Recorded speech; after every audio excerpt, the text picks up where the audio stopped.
С нами сегодня Ремко Моэн Маркар, который является специалистом по дизайну и развитию брендов.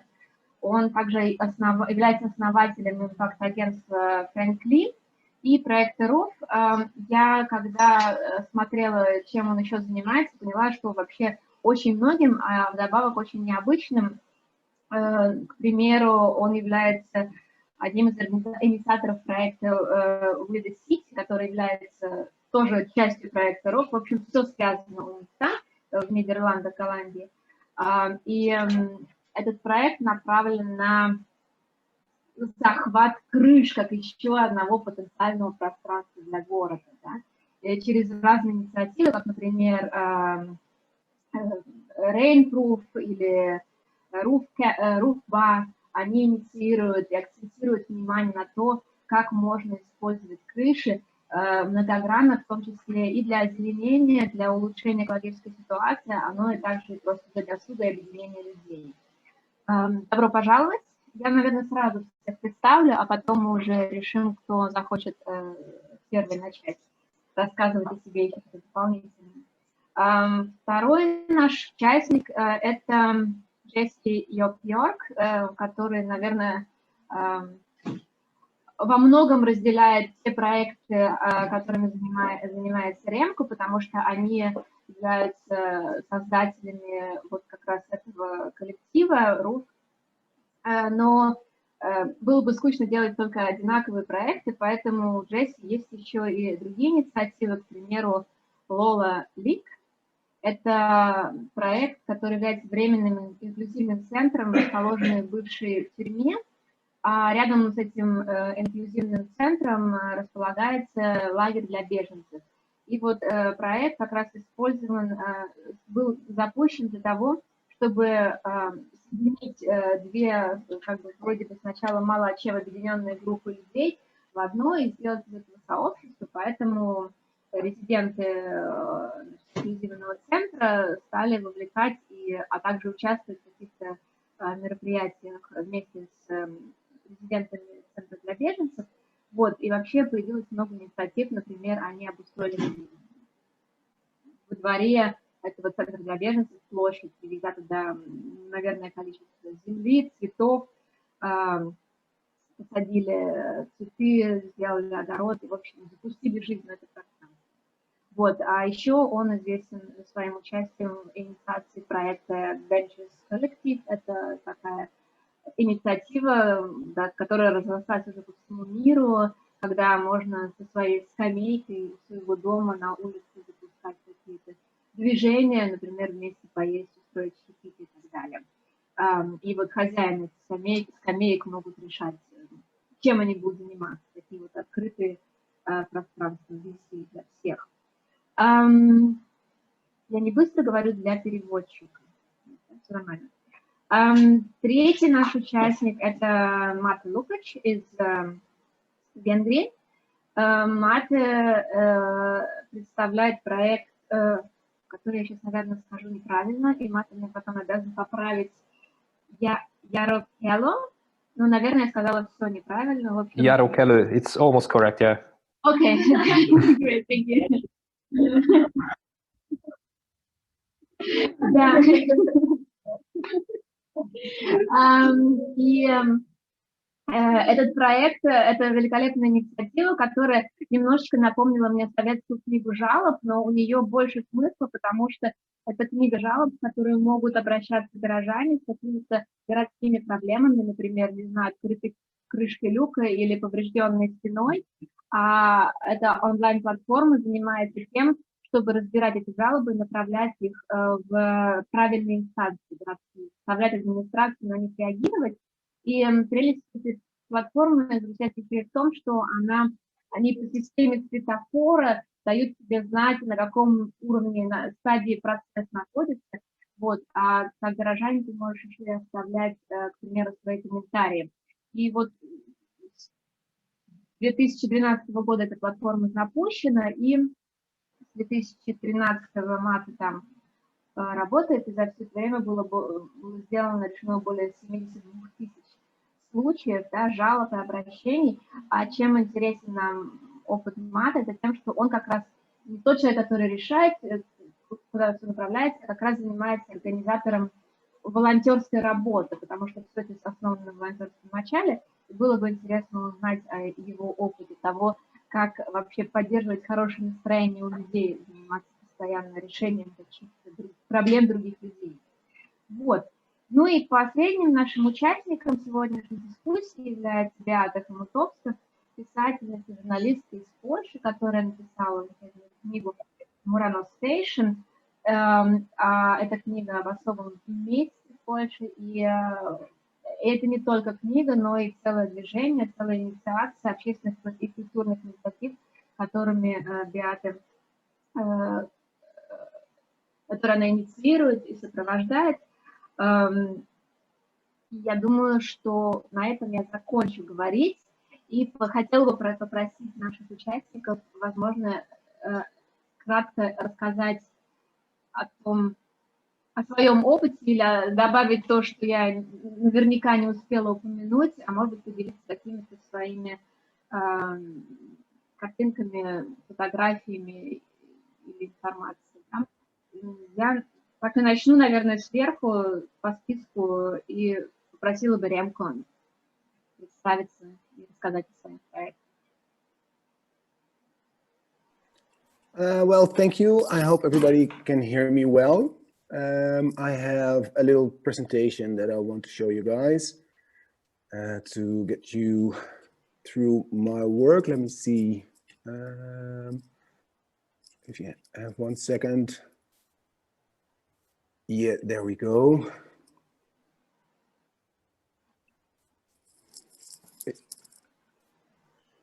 Can you see this? Is this correct for everybody?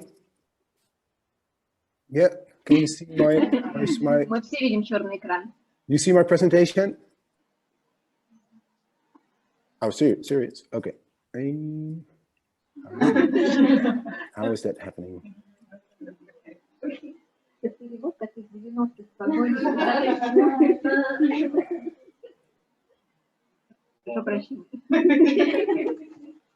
Okay, well. Да, мы видим. Уже красиво. Let me see my.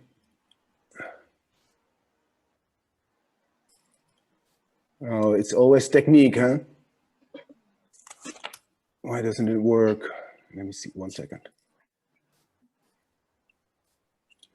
Share the screen.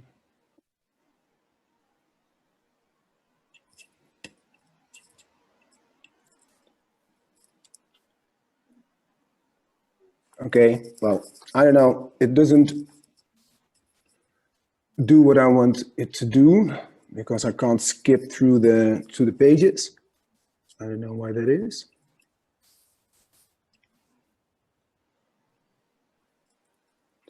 Okay.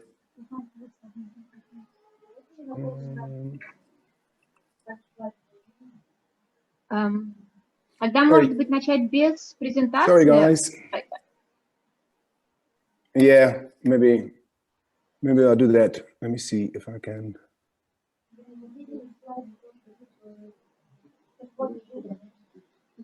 All right, well, I'm sorry. The presentation doesn't work. I don't know why that is. У нас небольшая просьба переводчику говорить чуть погромче. And it would have been more fun with all the images, but I'm sorry. For some reason, it doesn't work. But as said, I'm Remko. I'm one of the initiators of Frэнk Li.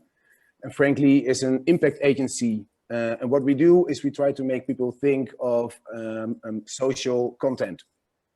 And this we do by producing live activations. Sometimes because we think it's important to tell a story, or sometimes people hire us to tell that story. And it's always for social or sustainable enterprises. So the campaigns that we make, there are activations actually. So we want to raise awareness by people about certain topics. So one of the things that we do, for instance, is a ROEF. We talked about it before. It's been for the last 5 years, the highest festival of Amsterdam as we see it. Above our city, there's 25 Vondelparks, which is the biggest park of Amsterdam, of space, which is barely used. Showing that's what we want to do with ROEF. And we always do that in a positive way. So never with the finger. So we never point at you, but we always find a positive way to tell a story like this. We call it a sort of a Trojan horse way. So we take people up those roofs, and once they're there, we'll tell them the story of all that space that is there, where actually nothing is happening. Because there's a lot of chances on those rooftops, as said before. The rooftops can be a big contribution to big city problems, as it's a place for green, it's a place to collect water, and of course it's a place where there's space. And in a lot of cities, and probably in St. Petersburg they're the same, there's a problem with space. Usually there's not enough space. At least in Amsterdam there's not enough space. So there's a lot of valuable space on top of the city. And for Rainproof, which is a program here in Amsterdam, and Rainproof is a program that wants to communicate with people in Amsterdam about the challenges we have with the water, because it's raining more and more in shorter periods of time. For them, we made the rain bar. And the rain bar is a small little bar, and it rains inside the bar, and we take the bar from festival to festival. But this year, of course, there was Corona, so we weren't able to take the bar from festival to festival because there were no festivals. But we want to show people the value of the water. So that's actually what we want to do. And this year, because we couldn't do anything with the rain bar, we thought of the Dutch Championships tile lifting. So what we actually did, and I think that's why it's important to emphasize this here in the presentation, with the tile lifting, it's sort of a community empowerment campaign. So what we did in the beginning of Corona, there were no games here in Holland. So we've got Amsterdam and Rotterdam as the biggest cities in Holland. And what we did is we challenged those cities, actually the inhabitants of those cities, to lift tiles in their backyard or in front of their house to make the city a more sustainable and more climate adaptive place. So by doing this challenge, we found out that people really tried and got out in their gardens.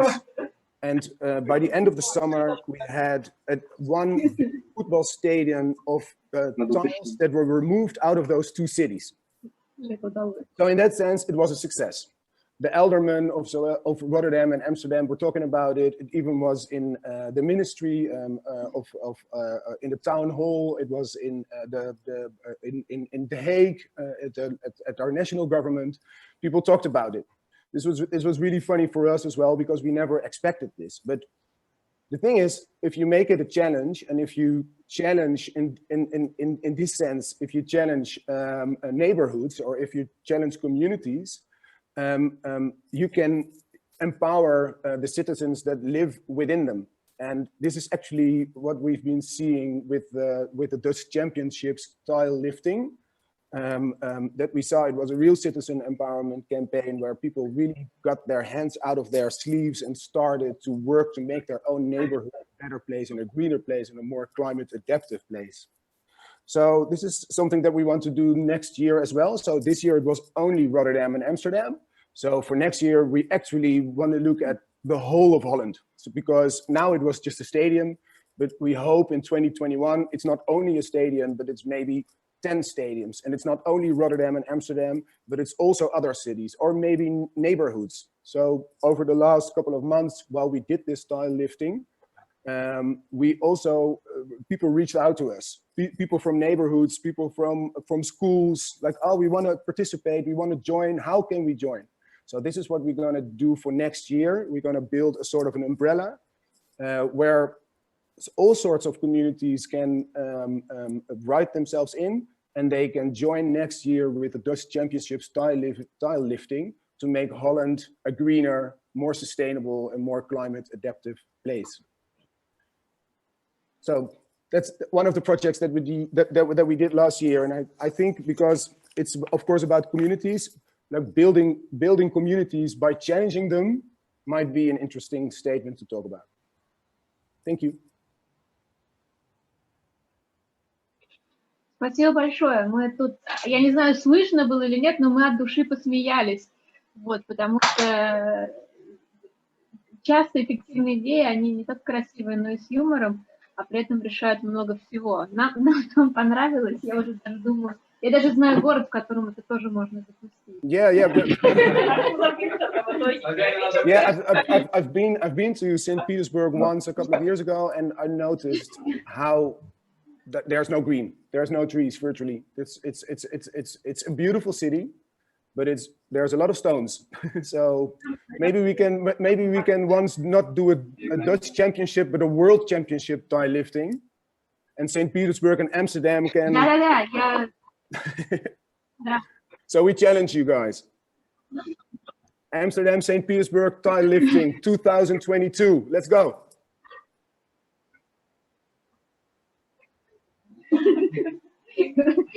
Мы готовы обсудить, но давайте сначала еще послушаем пару других интересных сценариев. Может быть, мы сделаем Олимпийские игры как формат. Вот. И тогда мне, может быть, хотелось бы сейчас подключить, кого бы нам подключить сейчас. Давай послушаем Джесси про его опыт работы с жалобами, то, как сделать город лучше, эффективнее, быстрее. Джесси?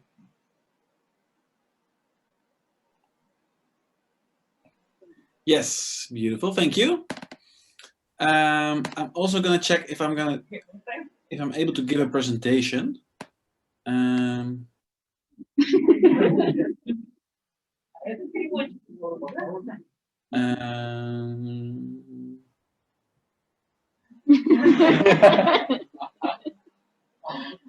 Да, мы хорошо слышим. Просто подозреваем, что на самом-то деле голос немножко другой.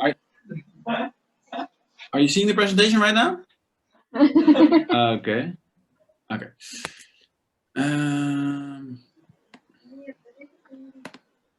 Сейчас I think I'm also just gonna speak then.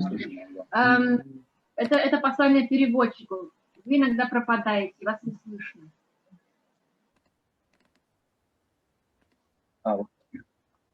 А теперь хорошо. А теперь все было хорошо. Спасибо большое.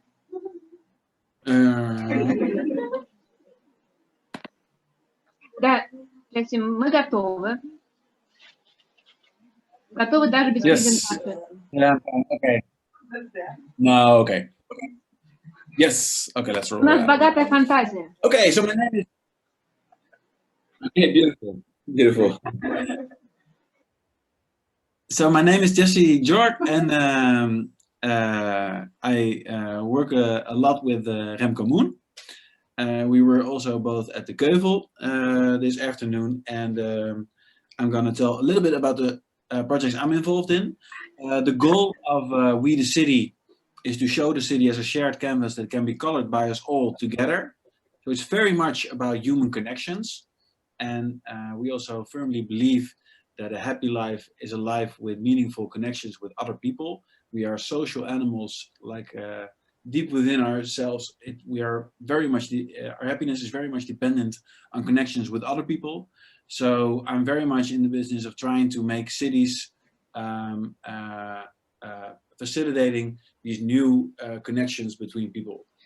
So one of the projects I initiated is called Benches Collective. We presented as the biggest open-air cafe in the world, consisting of the benches that people put outside of their houses on the sidewalk, on the pavement. And by doing so, they're changing a normal pavement sidewalk and turning it into a sort of shared living room. And we try to make it as easy and as possible for people to change this normal sidewalk into a sort of shared living room. So we have posters, cards, videos, instruction videos. We have a very easy map and platform where you can subscribe and put your bench in the map and have times, etc., etc. So this all led to 4 seasons of Benches Collective with a yearly edition of the biggest open air cafe in the world. And benches popped up in 24 different countries. So it's very much a way to make it easy for people to connect with their neighbors and with the people that you share your sidewalk with. Another project is called Boiling. We presented as the ammunition room for impatient city makers. So it's an instant crowdfunding and crowdsourcing program. It's an evening. Everybody that goes as a visitor to Boiling donates 10 euros when they enter. And the first hour for initiators pitch their idea based on 5 minutes, 5 images. And then it's very interactive. People can ask questions, etc., etc. And then after that first hour, you have a second hour that is very much about connecting with all the people that are present and filling in your voting ballot. And on your voting ballot, you find a voting point, a tipping point, and a boiling point.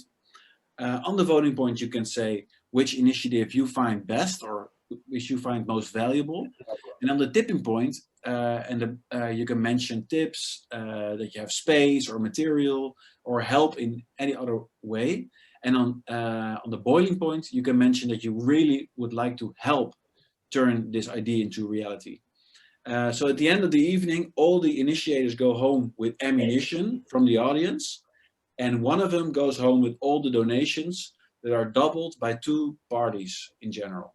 And the money is given on a basis of trust. So the only thing that the winners have to do is give a presentation on the next boiling about what they did with the money.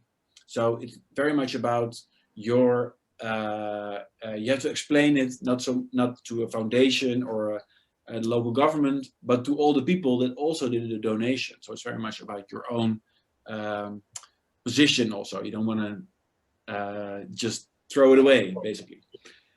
And the last initiative is called Lola Lik. It's based in a former prison in the. It's basically the most famous prison in the Netherlands, or it used to be, the Bijlmer Bias. Lik is also a name for prison in Dutch, and Lola is an organization that transforms empty buildings into buildings with loads of opportunities and spaces for creative and social organizations. And here it was located next to a refugee center where a lot of refugees on a temporary basis lived. And within the Dutch system, there's a very formal way of doing the immigration. And through Lola Lik, we try to build a very strong informal network for those refugees that fled their countries, looking for a new home, new perspectives, and side by side with the formal ways that the Netherlands sometimes does good work, sometimes does lousy work, side by side, we try to build on the informal network, and therefore giving them opportunities and connecting with the local inhabitants, turning Amsterdam into a home, and a home where people felt that they could really go from A to B to C to Z. So these are 3 different projects that are all very much about community building. And as for a statement, the things that I find really interesting, like I mentioned before, for people, it's extremely important to have meaningful relationships with other people. And there's a natural tendency for us to connect with other people.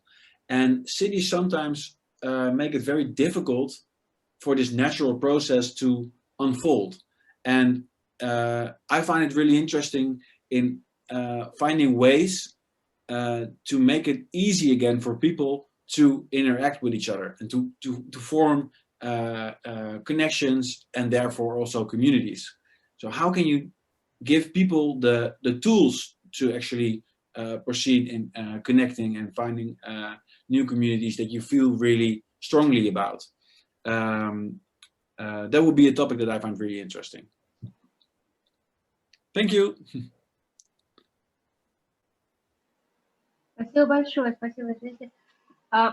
Да, это хорошая тема, мы к ней вернемся, когда послушаем рассказы и инициативы наших 2 участников, и поэтому я хотела бы сейчас попросить Беату рассказать о ее проекте Muranów Station. Беата, наверное, тоже без презентации.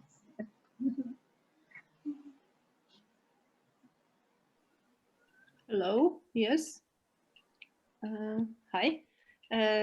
My name is Beate Homotovska.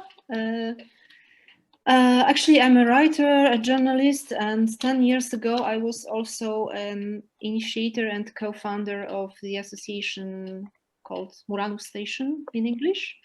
And now I will try to show you something, maybe for the third time someone will succeed. Sure. Can you see? Wow. Может быть, получится. Wow.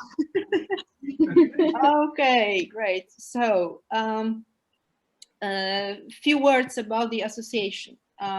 We are located here in Warsaw, Poland, in Muranów, which is a special district. I will refer to it later.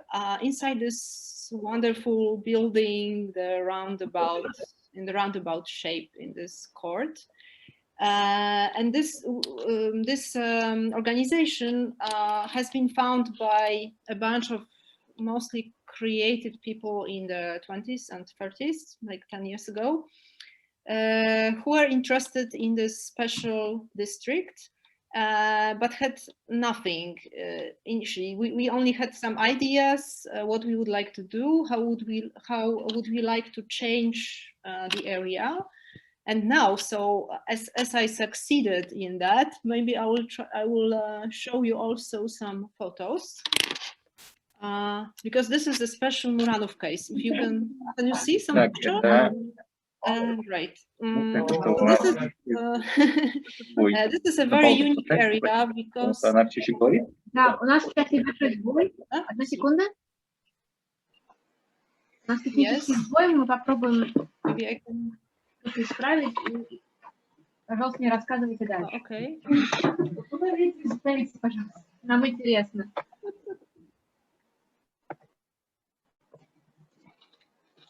У нас вообще все потерялось. Okay.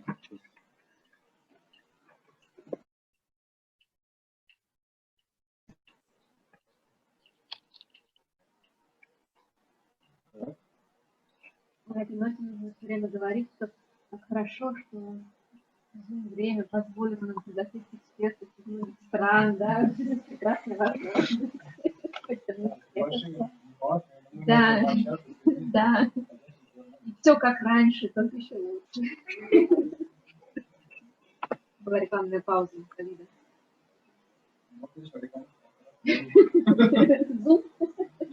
Так, мы вроде бы как... Можно? Мы вроде все. Да, можно еще раз попробовать тогда начать Но говорить? у нас почему-то завис слайд. У нас нет презентации. Можно еще раз убрать шеринг экрана, скриншеринг и запустить заново, потому что у нас не перевернулся до конца слайд. Stop share. And okay. Yeah. Can you see something different now? Like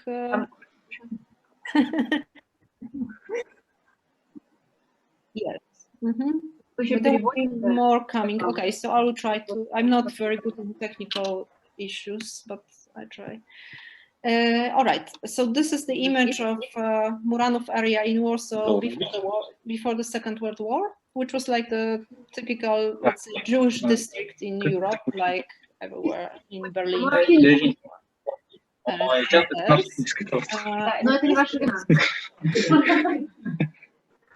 Can you see this? Sorry.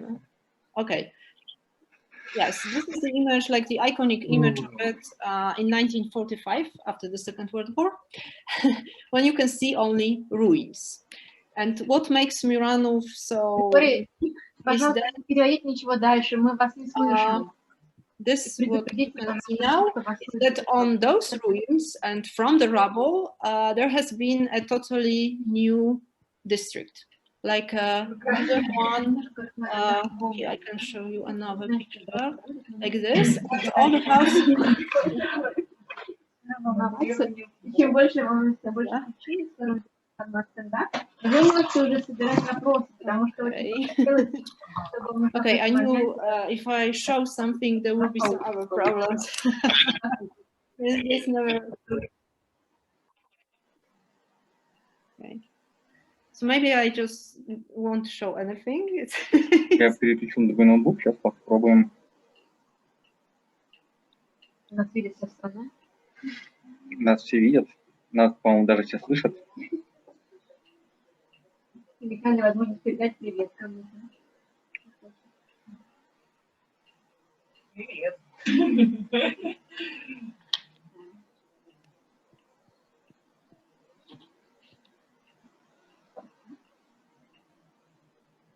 Так, у нас не подключился, да, опять? Нет, Экран. не подключилась.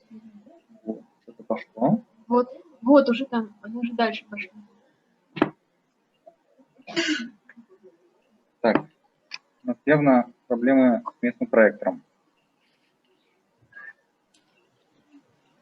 Вот. Так, ничего не трогаем.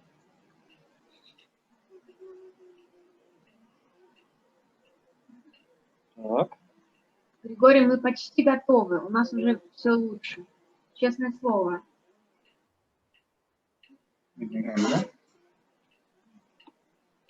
Только никого не... Уже всех видно, но никого не слышно. Так, уже хорошо. Еще одна минута.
Нас слышно сейчас? Да, сейчас слышно.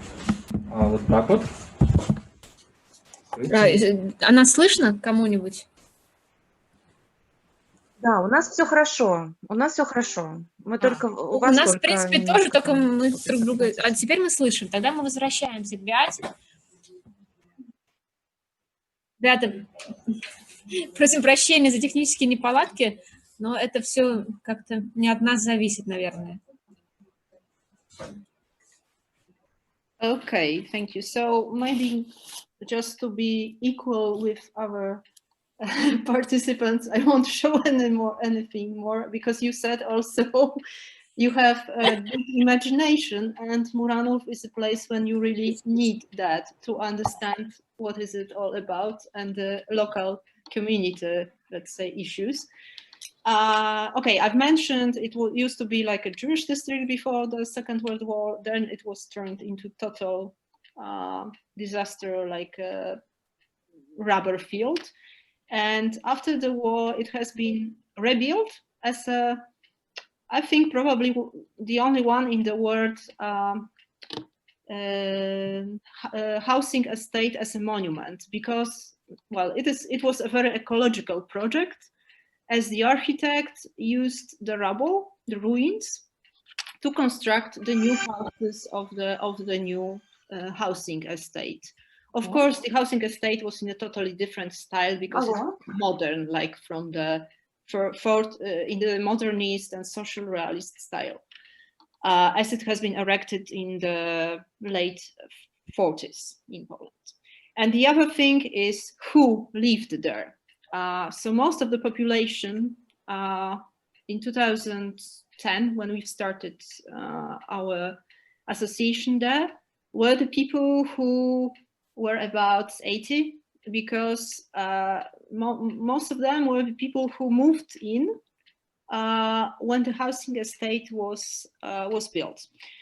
So they were the majority, but then it was coming a generation change, as many people were like those people were passing by, and there were younger people coming.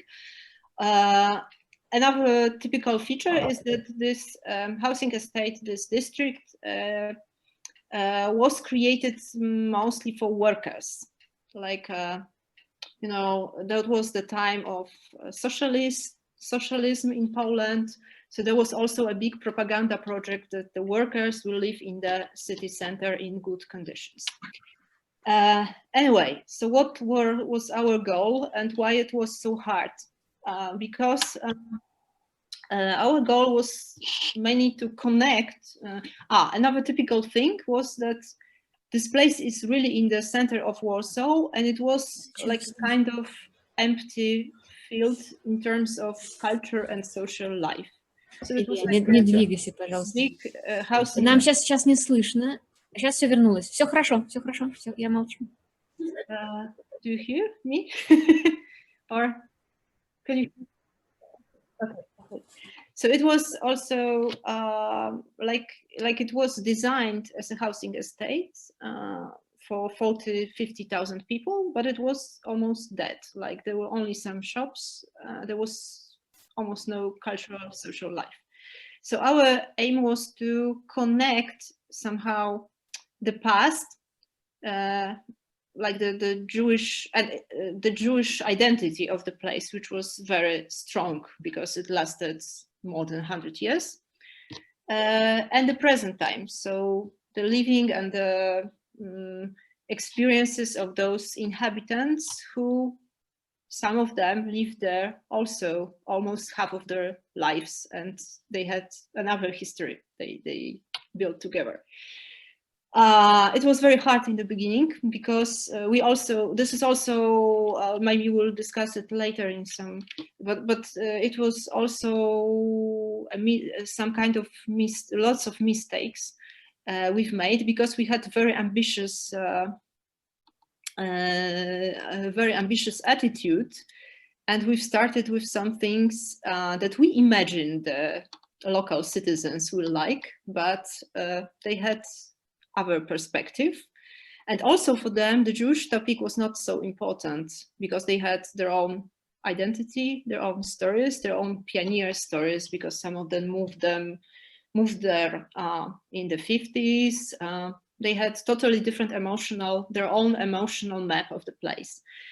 Actually, everything has changed as we started to talk with them and to ask them what they want and what are their needs. And we've realized we've done about, I think, 30 projects during those 10 years, like big projects, because we also run a place which serves as a kind of meeting place with a small cafe and a place the citizens, the local citizens can use for various purposes. But the most popular projects were the tree planting.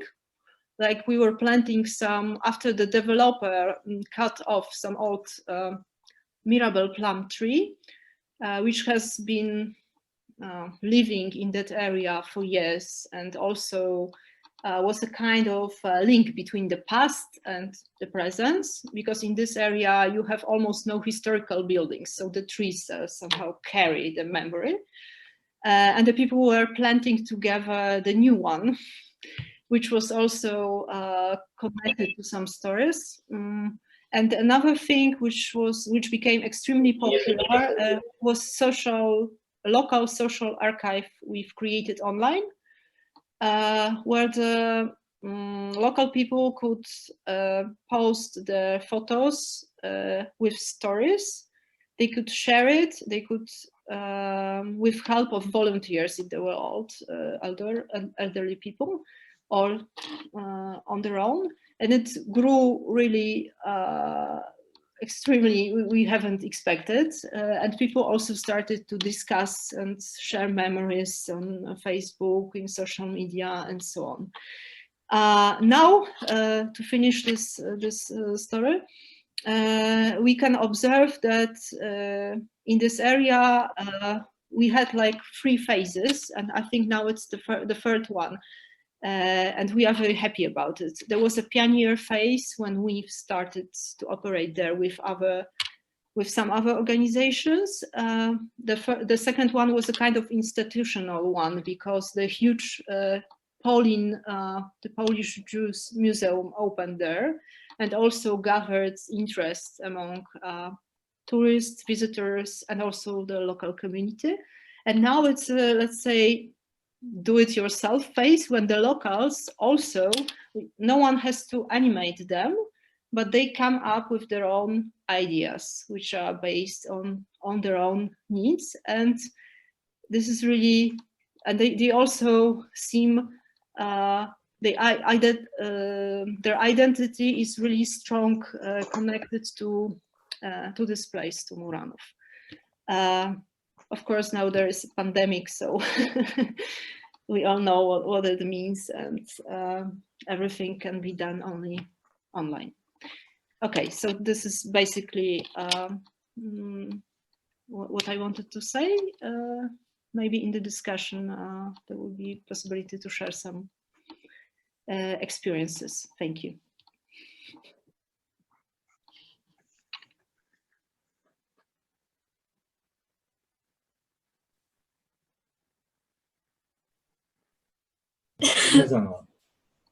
Не слышно было. Да.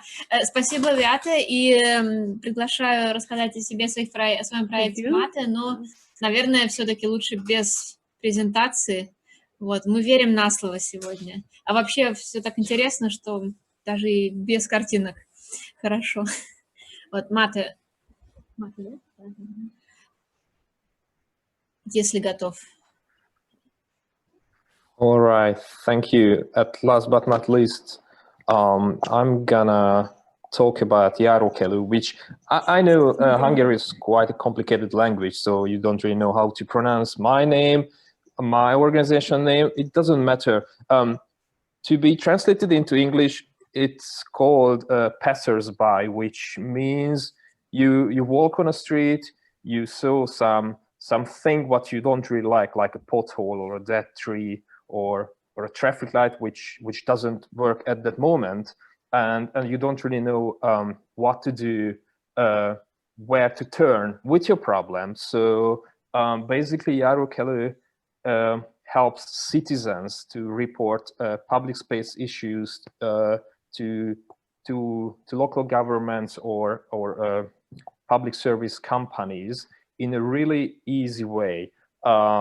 Technically, we have a website which gives city dwellers a really easy to use customer service. The only thing you need is to take a photo of the problem you see and then upload it to our website with a short description, and then of course you need to pin your problem on the map where it is, and then we're gonna do the rest, which means you report a problem, you don't know where to send it, so you send it to Járókelő, and then our volunteers will take care of your problem and will email it to the local council or the public service company who I mentioned before. The whole process is that short. And then going back to the beginning, Járókelő was founded in 2012 by a couple of Hungarian youngsters based in Budapest. To be honest,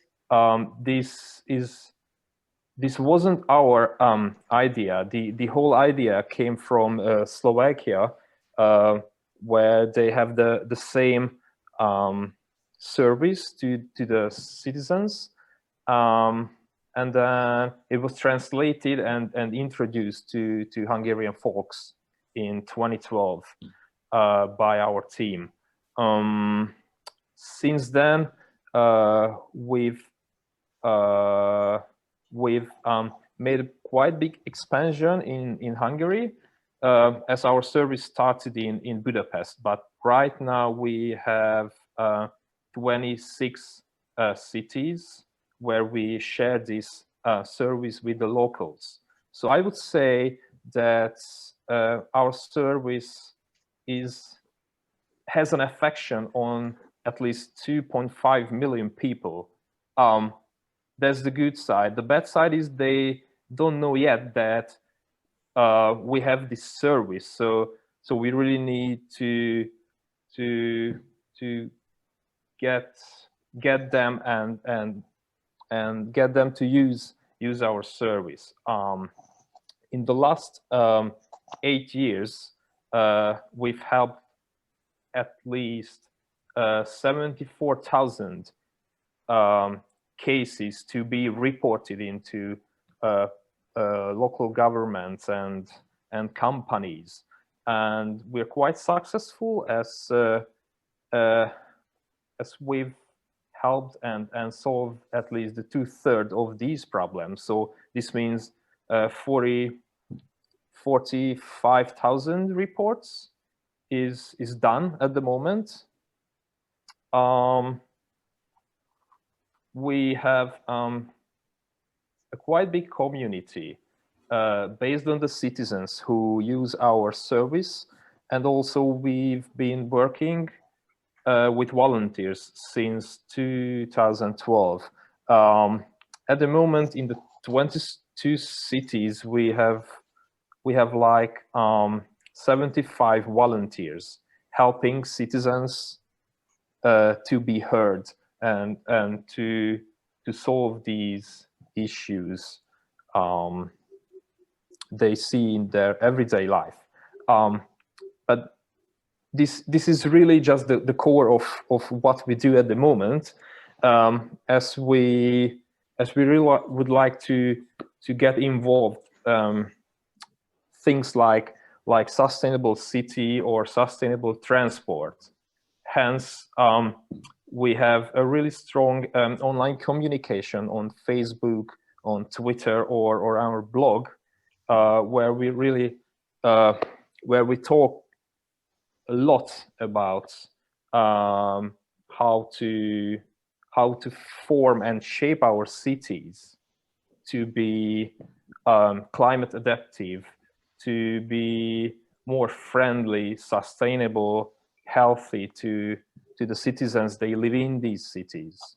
So basically, our service, as I said, is just the core of what we do, but we have this long-term aim to shape how the people think about their environment in terms of natural environment and also the built environment around us, which is really, really important nowadays when at least 80% of the planet's population will be living in cities by 2050. So yeah, I would say this is Jarokelu.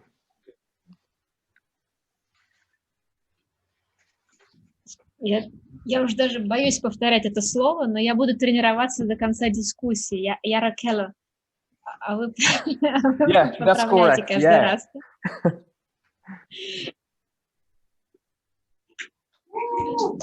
Спасибо большое.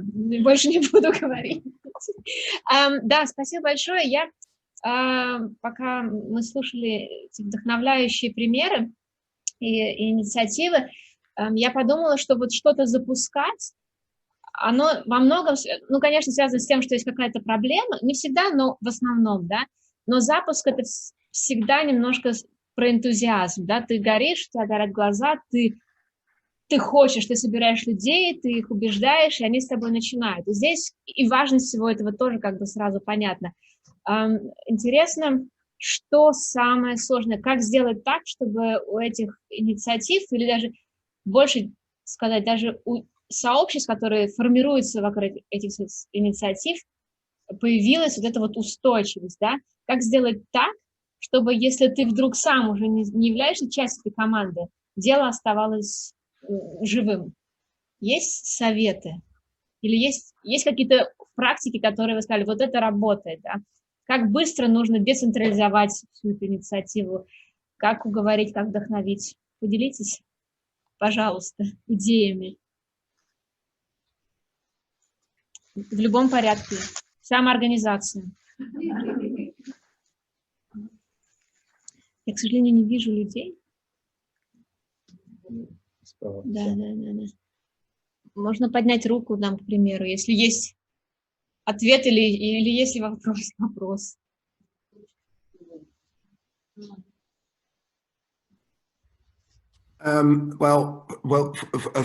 For me, I never work alone. So we always work with a bigger group of people. So I think all the initiatives that I've been working on for the last years are developed by a bigger group of people. So one thing we talked about this morning also in this some people from this group was the Keuvel. Yes, I already mentioned it as well. And it's an initiative that was built by maybe 50 people. So if you build it by a group that already makes it more sustainable, and that already makes it that you can, as a participant, also leave the initiative, and it will be sustainable, and the initiative stays alive even when you're not involved in it anymore. So it's also about it's also about growing, and when things grow, then there's always a way to step back or leave, and it still will continue and evolve as far as I'm concerned.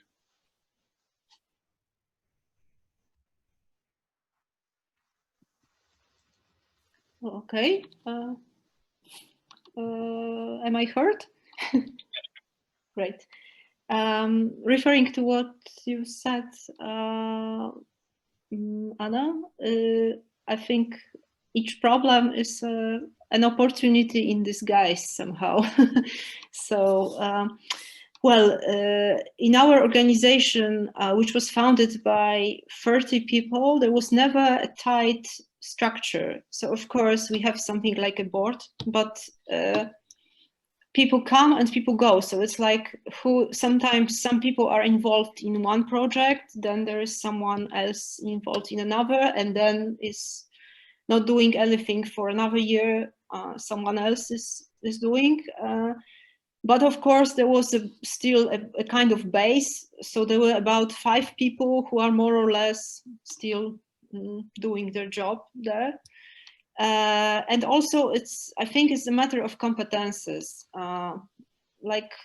After a few years, for example, I decided that I'm like good in inventing things or like thinking out about new projects. But as we've started running a place with a cafe, I was not a good person to do that. So I decided that my colleague will run it, and he will also work with the local community, like in the field, talk to them and organize everything, because he's a good organizer.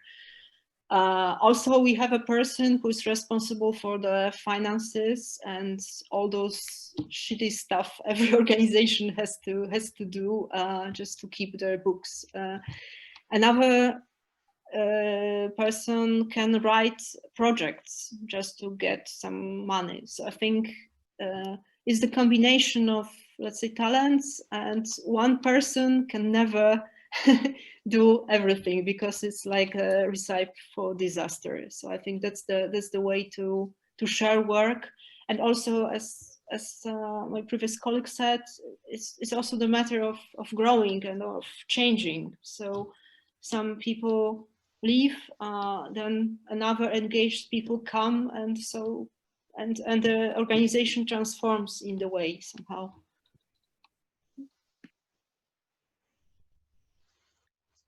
А что делать с волонтерами, к примеру, да? Вот как онлайн-платформы, это же какой опыт? Люди остаются вот все 8 лет или они сменяются? Как притягивать новых? Чем вовлекать?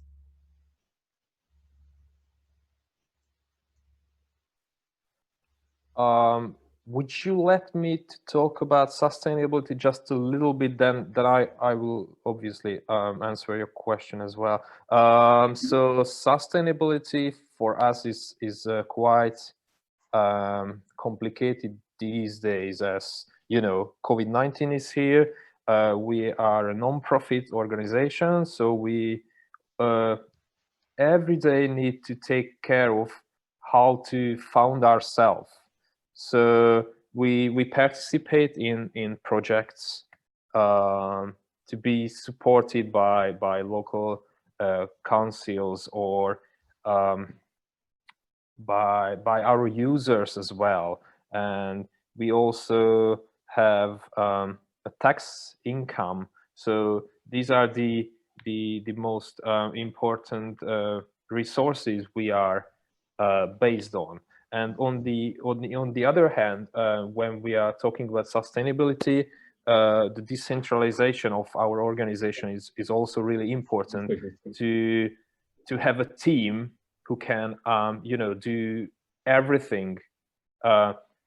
We used to have a one person team, and then we became a team of 4. But our leader kept a lot of tasks in her hands at the same time. And then, like a year ago, she left and went to work for a local council. So this caused our organization a lot of trouble because we were really dependent on one person. So my advice would be to decentralize all the tasks you need to work with, and share your experiences, share your knowledge with your colleagues, to be sure that you cannot be decapitated, or I mean your organization cannot be decapitated in like a second, you know. And then going back to the second question, as I said, we've been working with volunteers since day one. I used to be a volunteer for almost 7 years, and then since 2018, I think it was April, I've started working as a paid colleague of this organization, ROEF. And my main role is to coordinate our volunteers, to make sure that they have the right knowledge to help the citizens. And also, as we've been mainly doing online work, it is really important to have a community who really know each other. So that's why we have monthly and then also annual meetups, which are mainly in person. Due to COVID-19 again, it is really important to have these meetings, but unfortunately, you know, we only have these online. But when we have meetups personally, we'd like to create and form a group of people who think about themselves as a team. This is really important because we want them to help each other, to be on the side of each other, no matter what happens. It is sometimes really hard to keep the volunteers, but sometimes really easy as well, because what we've been doing is I would say quite addictive. You know, it is really altruistic, helping other city dwellers to solve their problems, is a feeling which gives you a really positive feedback all the time. As soon as you see that you have helped to someone, you have that happy feeling about it. So quitting and stop doing this whole thing is quite hard, I would say, to our volunteers, as they are really attached emotionally to our organization, luckily.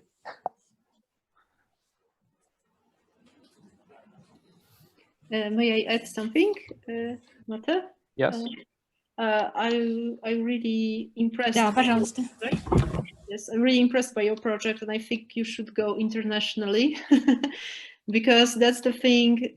Each local organization, whether it's dealing with culture or any other things, has to face while talking to local citizens. They always come with things like this, and you don't know how to help them actually. So that's the best system to do it. So welcome to Poland. Yeah, thank you. Jarokelu is unique. You know, Jarokelu is unique in its own matter, but there are a lot of international examples. Like I don't know if you have ever heard about Fix My Street, which is I think a British project. It is almost the same as Jarokelu, but it is fully automated. So as a citizen, you will never be chatting with someone. You will never have the same personal experience what we can offer to the city dwellers when they use our service. So yeah, definitely. We're going to Poland at some point.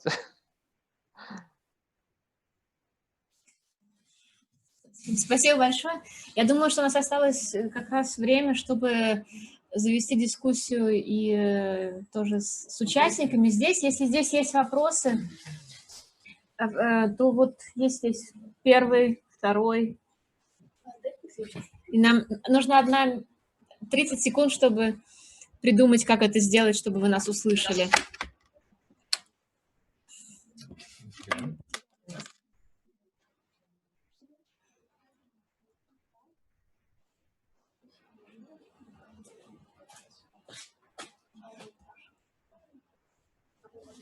Вот вопрос второй. Ну что с камерой? Ты будешь делать камеру?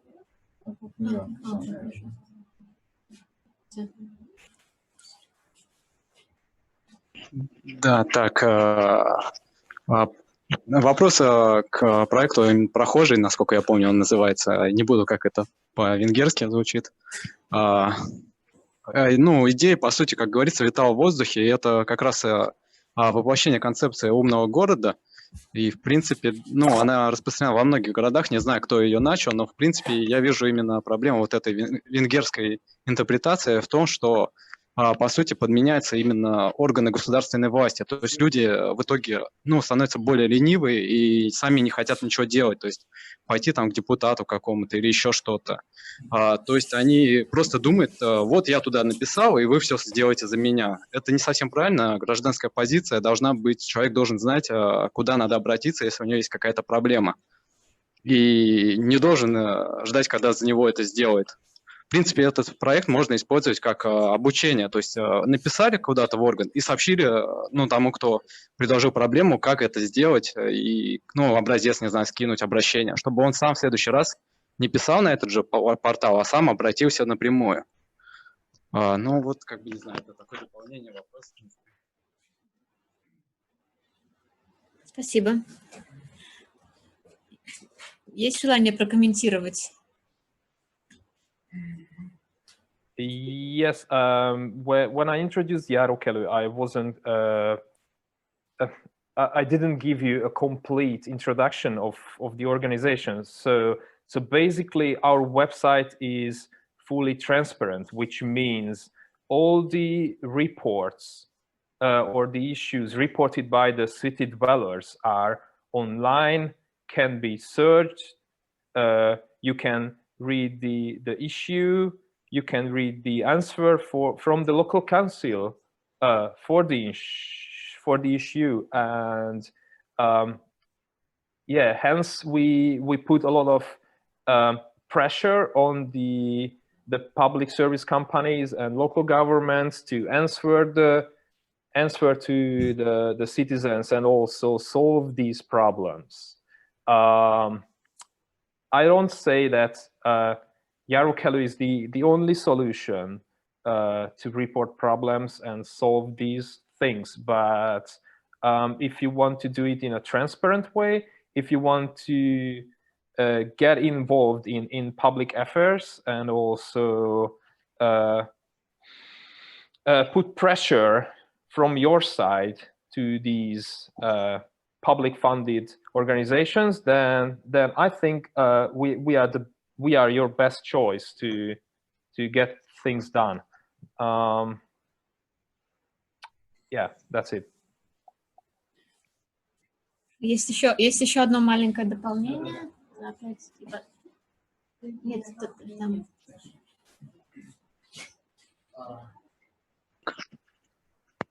Может быть, есть смысл не только давить на власти, и как бы на муниципальных депутатов и других. В принципе, есть смысл именно сотрудничать и внедрять эту программу на более высоком уровне, как раз государственно. То есть, может быть, сотрудничать и контролировать.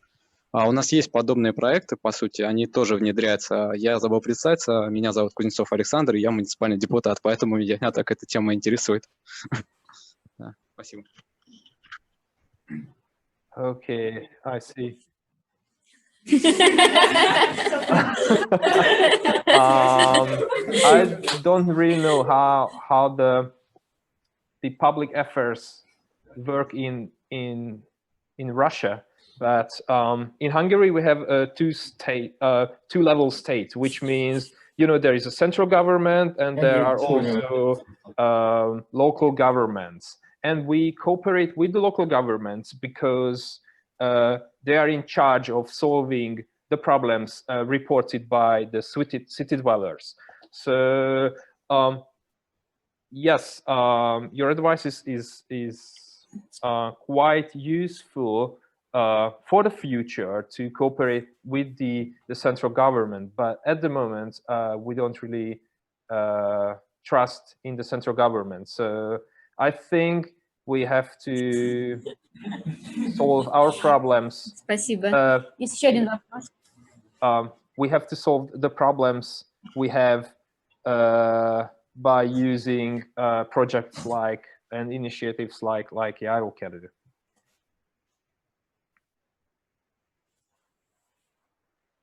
Спасибо. Еще один вопрос. Слышно?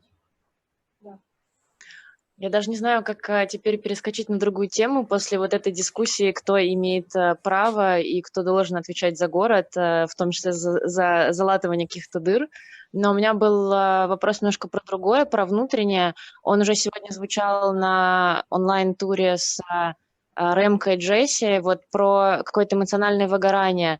Может быть, и Ремко и Джесси еще добавят, и другие спикеры. Вот вы внутри своих сообществ, как вы работаете с тем, когда видите, что людям тяжело продолжать, или даже если вам тяжело продолжать, какие у вас есть возможности и инструменты этого либо избегать, либо предупреждать, либо уже бороться с последствиями? Спасибо. Кто готов ответить?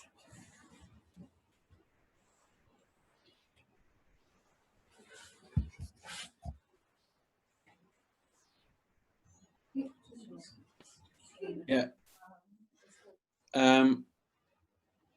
So we explained that it's actually a question that was raised also during our tour at the Geuvel. And I see a lot of people around me having a burnout.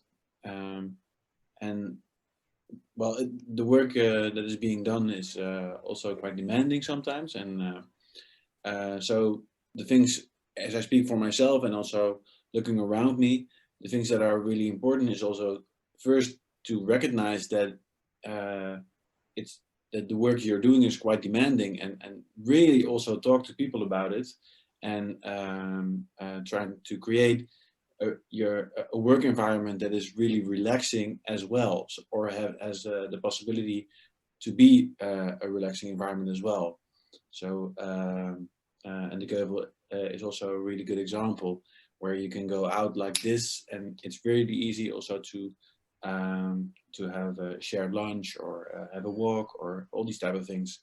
Working at the Geuvel, I was constantly calling outside, walking around, and walking around a very green environment. So that's really helpful for me, and that's also what I try to tell the people around me. And the other thing that we mentioned also during the tour is that there's a thing in the Netherlands that came up called the Bread Fund, which is small sort of corporations of 20 to 50 people that all, as an individual, put a little bit of money on the side every month, and it's a sort of a social insurance. So when you have a burnout, all the people of the group chip in a small amount of money, and then it's transferred to your account. So every month you have a little bit of money to get you through a period of a maximum of 2 years. So it's a sort of, it's a way to have a sort of insurance apart from the formal way insurance companies offer you insurances, because they are very, very hard to afford. And so this is something that's also came up in the Netherlands, and I'm part of a bread fund, and Remco is as well. So it's also a really nice way of taking care of each other a little bit. So when someone has a burnout, you know that there are like around 40 to 50 people that all have your back, like literally. Like, so that's those are the things that are in place in Amsterdam when it comes to burnouts. Yeah, and maybe even not worrying about having a burnout and all the consequences that has, because you're in a bread fund, helps you maybe to prevent this. Because I mean, of course, being an entrepreneur, especially in a social or sustainable, where you work for social or sustainable organizations, especially then it is difficult to insure yourself for these kind of events, having a burnout or something else that happens to your health. But when you're in a bread fund, you're secured, at least for a period of 2 years when something happens. So that takes some of the worries maybe off your shoulders.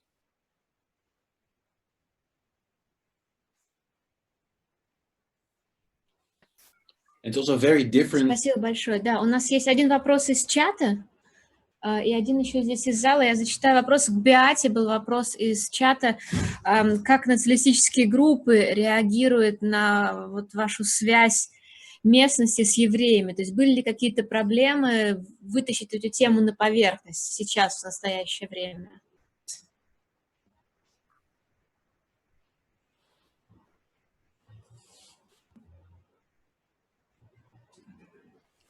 Yeah, thank you for the question. That was a topic, actually.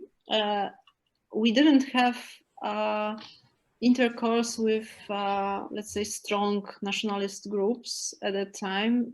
Also, the situation in Poland looked a bit different. But there was something, at that time, there was something like anti-Semitism under the cover. So people did not talk about it openly, but it was somewhere in the shadows. Like, for example, especially in the area we are working at, people know it's the situation, you know, when some area was occupied by some group and has a very strong identity, like a Jewish identity, because Jewish people live there for years, and then another group comes and knows and feels that, and they also want to like put their mark on the place. So that was the most difficult, because also the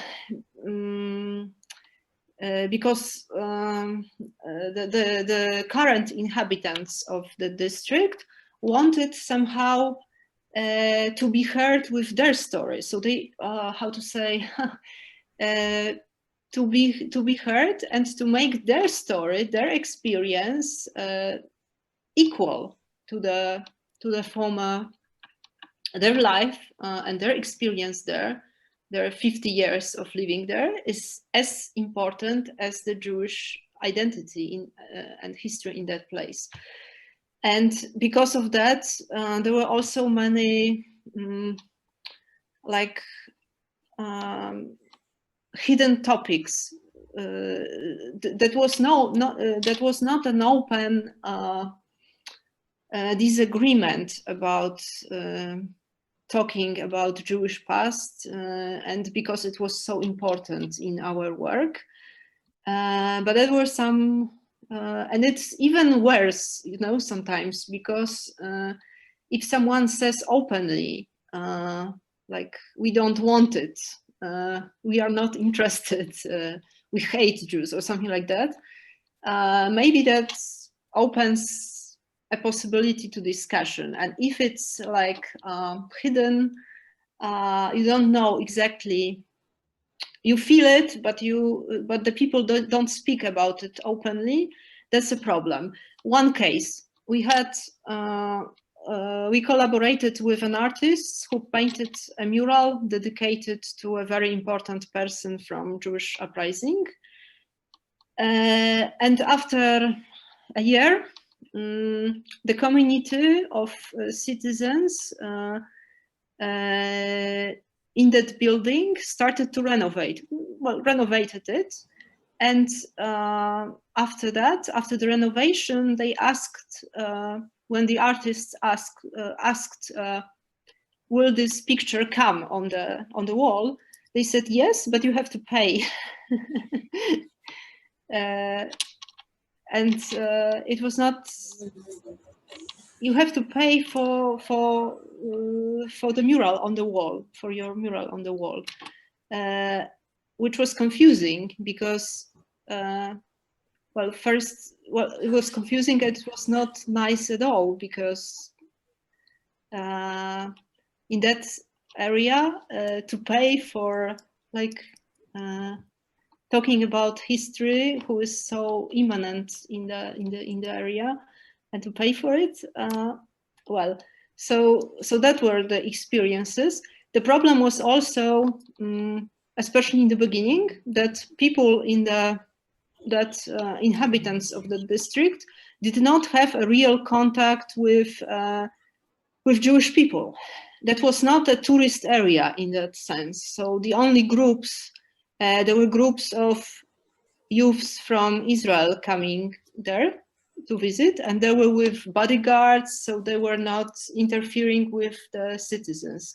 So there were some myths on both sides, and yeah, there was not an open conflict. Like there are some groups who I don't know, spray something on your door and they want you to stop your. There was nothing like that, but everything was like a bit some myths and under a surface. Спасибо большое. Спасибо, Беата. У нас есть еще один вопрос здесь в зале. Да? Я бы хотела вопрос к Ремко или Ремко. Ага. Ремко, про крыши. Меня больше, наверное, интересуют такие технические моменты. Вот, например, как вы подбирали здания для крыш?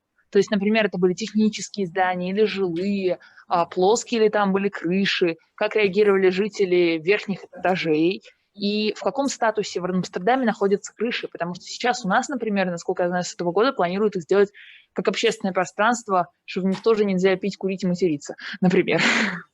Вот. И у нас плюс еще борьба с терроризмом, которая говорит, что если что-то будет на крыше, обязательно там заложат бомбу, обязательно что-то взорвется, вообще ничего не делайте на крышах совсем. Вот. Хотелось бы узнать, как реагировала местная администрация, как это зарегулировано. Спасибо.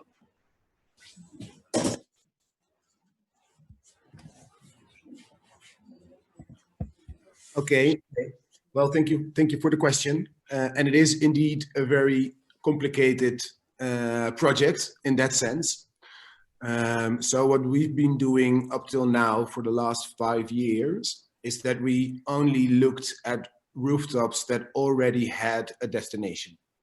So then you can think of a company building with a rooftop that already has a fence, or already has stairs, and it's already space where you can go upstairs as a participant of the festival.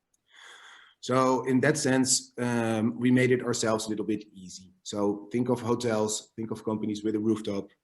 Think of there's like a big museum in the center of Amsterdam that has like a sort of a square on top of its roof, and it can host hundreds of people, and it's designed by the architect as a rooftop square. So this is like the center of our festival. But then, of course, I mean, we are there to raise awareness about this topic. So that's what we do with the festival. So we make the event, but we don't transform the rooftops permanent. But on the other hand, we do think it's also interesting to look into buildings with flat roofs mostly that don't have a destination yet. But this is far more complicated. So we hope in the coming years, we've been here for 5 years now, so we hope in the next 5 years, Amsterdam will be 750 years old by 2025.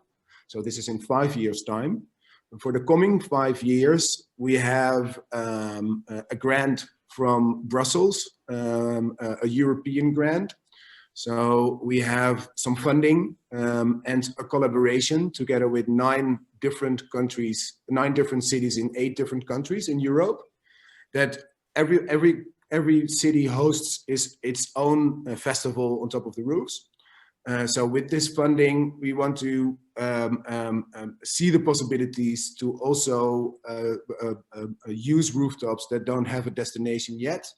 And maybe in 5 years, we can, together with a big group of people, build a park somewhere on top of a rooftop. And we hope to do this when the city is 750 years old. So this is in 5 years' time. So we can give that back to Amsterdam as a sort of a present. So this is something that we are working on right now for the coming 5 years. But for the last 5 years with the festival, we only used rooftops that already were developed as a public space. Спасибо большое. Спасибо всем. У нас подходит к концу наша дискуссия. 19:30 в Петербурге. У вас немножко пораньше.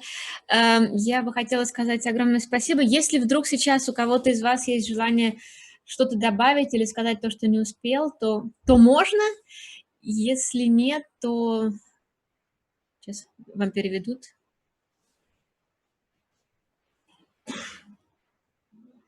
Нет. Хорошо, тогда, может быть, я на правах модератора тоже скажу 2 слова. Мне кажется, что сегодняшние примеры инициатив, они были, с одной стороны, разные, с другой стороны, их объединяло огромное уважение к внутренним коммуникациям внутри сообщества. Да? То есть то, о чем вы рассказывали, это были примеры осознанной коммуникационной работы, и то, как выстраивается внутри сообщества диалог между всеми участниками. Да? Это очень важно, потому что это напрямую влияет на то, как мы выстраиваем диалог за пределами сообщества, пытаясь достичь тех самых людей, которые могут нам помочь делать города лучше. К примеру, администрация. Да? И очень правильно было несколько раз подмечено про то, что должны быть большие команды, это должны быть вовлеченные люди. Не нравится, лучше не удерживать, а скорее отпустить. А те, кто остаются, тех поддерживать и через офлайн-встречи, через какие-то meet-up, через эмоциональную поддержку, через финансовую поддержку, да, потому что эмоциональное здоровье внутри вот таких комьюнити чрезвычайно важно, потому что если в обычном доступном нам мире финансовом наша награда может быстро измериться в денежном эквиваленте, то здесь все сложнее, и мне кажется, что такие инициативы, устойчивость таких инициатив в том числе во многом зависит от эмоциональной вовлеченности, такого здоровой порции иронии и веселья, даже несмотря на то, что при этом затрагиваются тяжелые важные проблемы, вот, и коллегиальностью. Это опыт, наверное, и мой личный тоже, и вот тот вдохновляющий опыт, о котором вы поделились сегодня с нами, поэтому я хочу сказать вам всем огромное спасибо за примеры, хочется приехать и познакомиться лично, ждем открытия границ, я со своей стороны приглашаю вас к нам в Берлин, у нас тоже много интересного всего есть, и мы можем, и про плитку мне очень понравилось, в общем, можем Олимпийские игры устроить. Спасибо огромное. А можно их пригласить в Петербург? Да, тут уже все приглашают вас в Петербург, да, вот, поэтому мы все ждем окончания Zoom-эры и надеемся на личные встречи. Спасибо большое. Thank you. Thank you. Thank you so much. See you next time in St. Petersburg. Yeah, see you next time. Bye. Yes, thank you so much.